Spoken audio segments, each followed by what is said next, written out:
Hi guys, Brent Skills here. We decided to what do we do? Keep track of our, okay, let's start over. No, you nailed it. We decided to keep track of all of our adventures on video. So we've been taking lots of pictures on the road trip and thought we would share with you some of our experiences. All right, so today's day 8 up at camp. So we'll just do a quick recap for you. I'm gonna ask Shannon some questions about recapping this. All right. Day 0 was June 30th. That was packing night. What do you remember most about packing? I don't remember much about packing. That's a good point.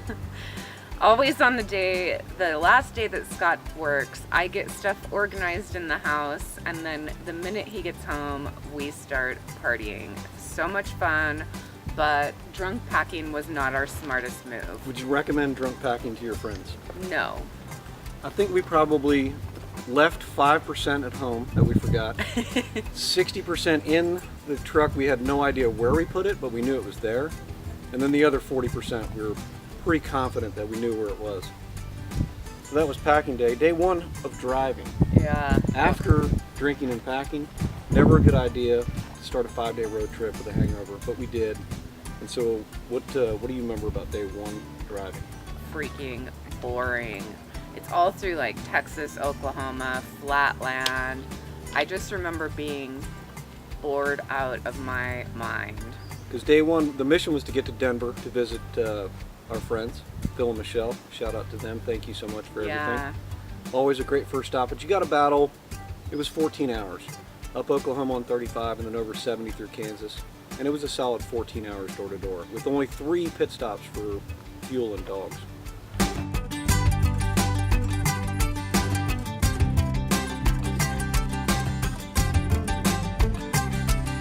You want to know how the dogs did? They did awesome. Here's a little video footage of their scene in the back seat. Say hi, Scott.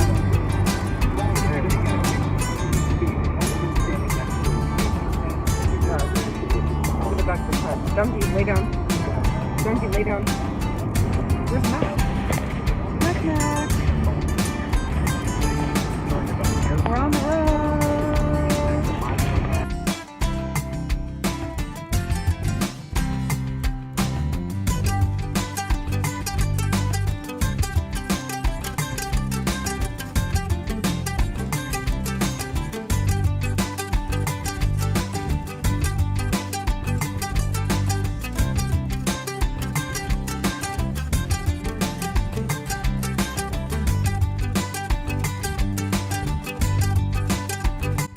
Yeah. Day 2, Scott did not want to go to Mount Rushmore because it was going to take more time, and I really did. The Badlands the Black Hills were awesome, and it was really beautiful, but we noticed as we were driving across them that there was like this huge thunderstorm developing right over where we were going to be camping for the night. And Scott was like, we got to go set up camp, and I was like, I've never seen Mount Rushmore. We have to go to Mount Rushmore. So we did. Yeah, we did, and it was awesome. We did the Custer State Park loop.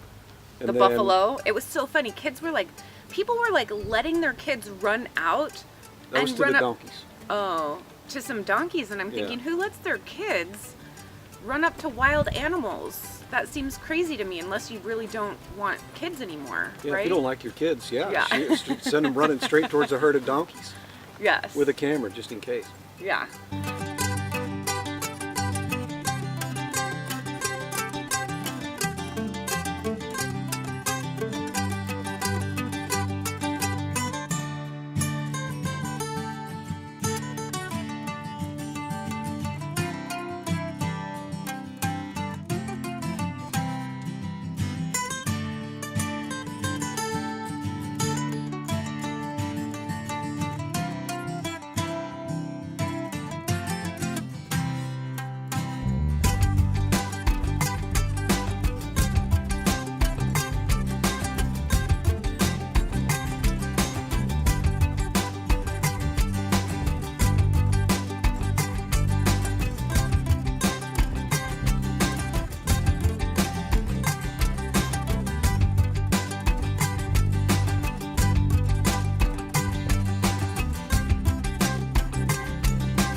South Dakota. Yeah. Day 2, Scott did not want to go to Mount Rushmore because it was going to take more time, and I really did.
Well, Mount Rushmore was really cool, but it was Mount really... Rushmore was cool. Even the drive like through 16A just to get to Mount Rushmore as you're going through the tunnels, and you can see it from the distance, and then you get to see it up close. So we camped in the Black Hills. Yeah. We got in before dark, which was the goal, was to set up before dark. We did that, and then about an hour later the thunderstorm started. We had 3 thunderstorms throughout the night, but each time they woke us up, but the tent held up well. The dogs were going a little nuts. I don't think... Well, They did good. Yeah. I don't think I've ever been in a thunderstorm in a tent, much less I don't know that the dogs ever have been in a thunderstorm in a tent. So then day 3, what do you remember about day 3? Day 3 was amazing. What lake were we at? The campground lake? Yeah. Roubaix. I don't know how to pronounce it. Roubaix Lake. And I got up and watched the sunrise over the lake.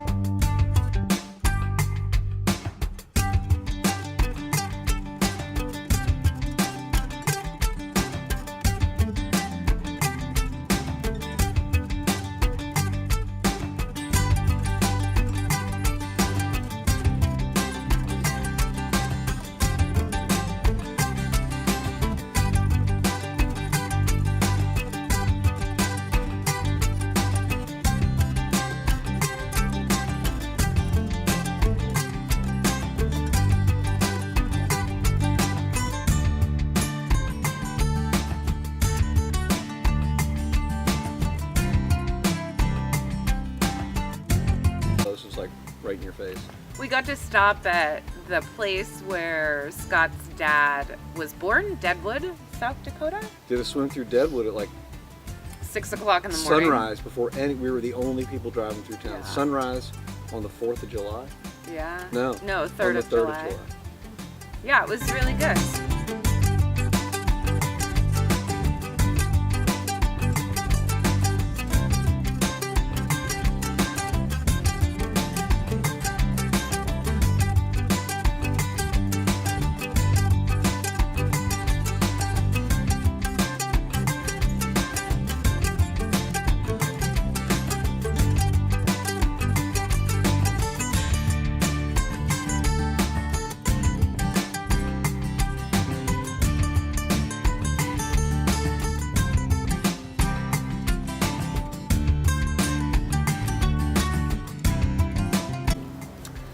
Day 3? Oh yeah, and then we went to, what's that, Devil's Tower in Wyoming. Devil's Tower in Wyoming. That was sick. It was pretty crazy. The first woman scaled it in 1895. Girl power right there. Yeah, and if you think it's a little too far off of 90 to go see it, it's worth it. So just take the extra time to shoot north and check out that.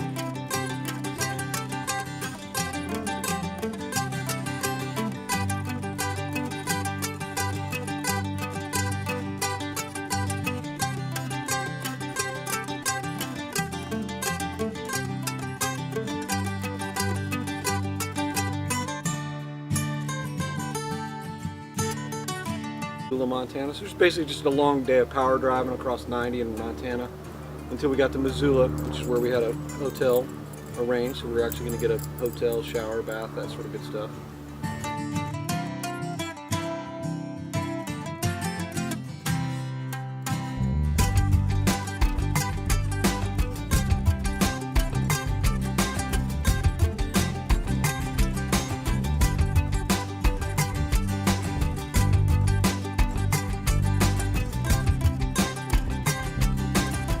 Salmon Beach.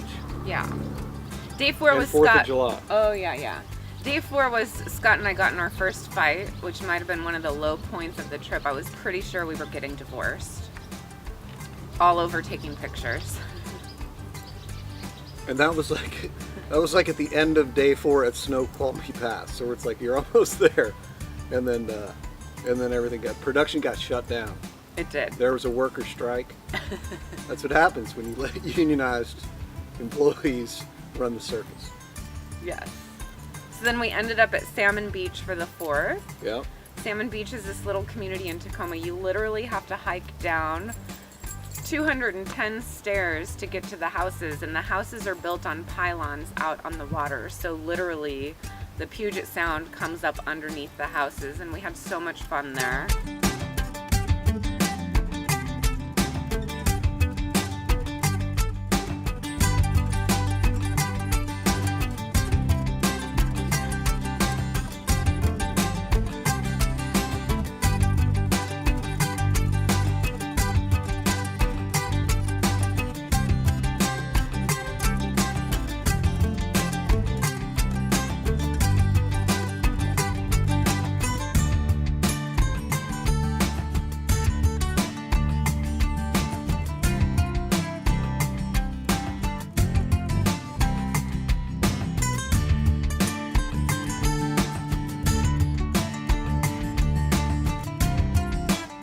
Day 5, we arrived at camp. What were your first thoughts about arriving at camp? Oh my goodness, it's always great. It's like coming home, and we arrived on a really nice day, so the view was like perfect. It was really beautiful.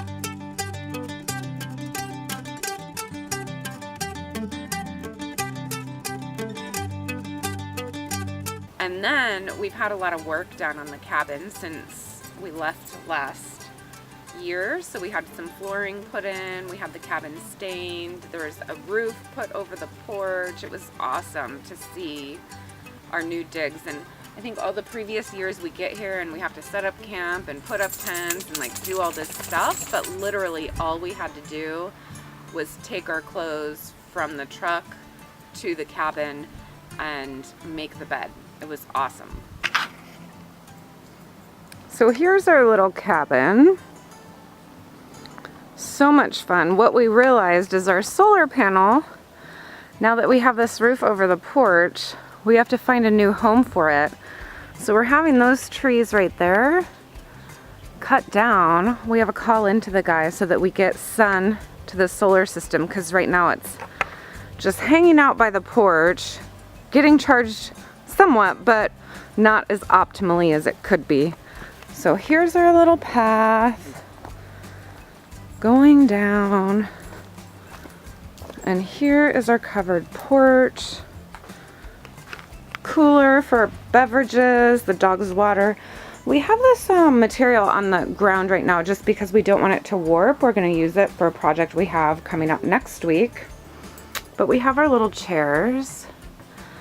That's the view from out here. It'll get much better when these trees are taken out. Exciting. I had this cork flooring installed over the winter. I picked cork because it's like mildew resistant, weather resistant, water resistant, bug resistant, and it's cushiony on your feet. So pretty rustic. I'm really happy with how that turned out. Our friend Alex came in and did that. And up here we have a little loft. He put that wall in because I hate making the bed. So, so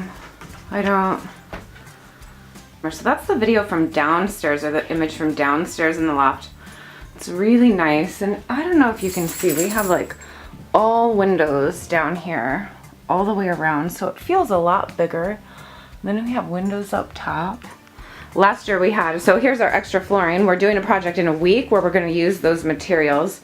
We're going to use that cast iron stove to put in our smokehouse that we're building. And that was our ladder last year, and it just went up to the loft, which only had a railing. So Alex also built this closet where we keep all of the solar stuff is in there.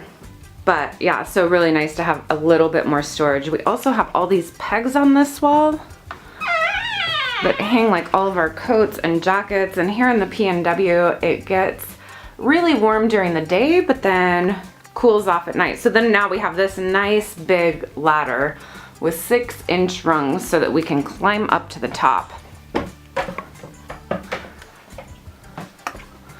So this is our loft where we sleep. That's the view from the loft.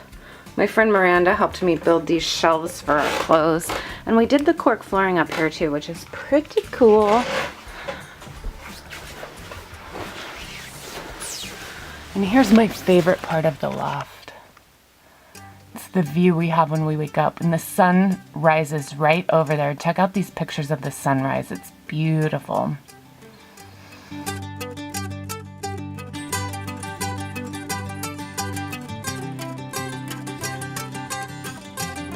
We went crabbing already once. We got 4 crabs. Day 5, we caught 4 in 3 pots, but it was only like an hour and a half soak. Yeah. But we had our friends come up that we went crabbing with and ate those crabs up here that night. Yeah.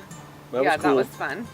Crabbing is like one of our favorite things. This season seems to be a little bit less prolific than last season. Last season we were pulling out our max in each pot. There would be like 20 crabs in a pot that you would pull out, and it was really, really good.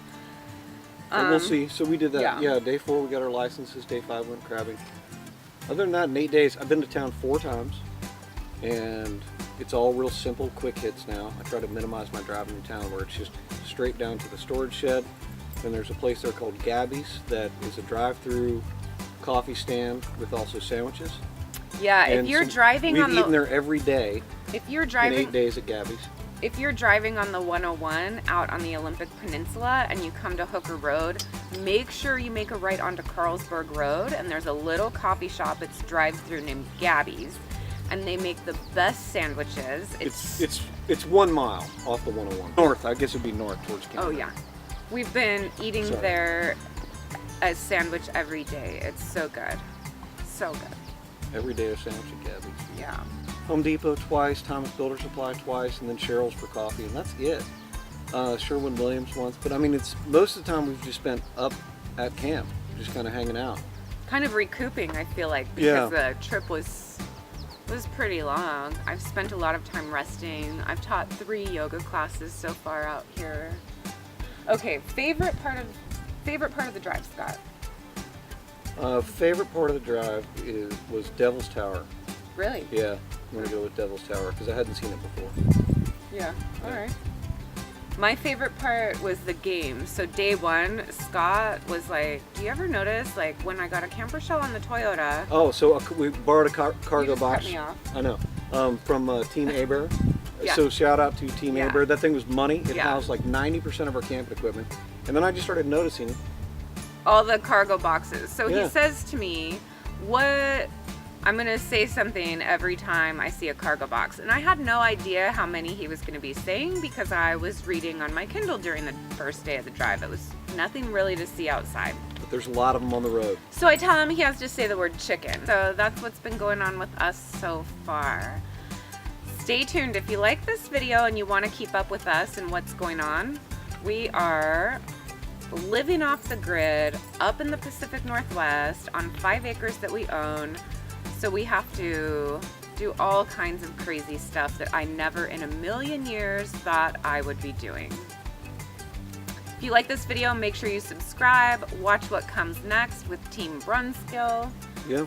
And we'll be updating probably weekly whenever we have adventures, all of our hikes up here, the crabbing. I think we're going whale watching this week, so that should be really exciting. Yeah, our first guest coming to town tomorrow for camping. So, that's a wrap on week 1. Yeah. All right. Give us a thumbs up down below.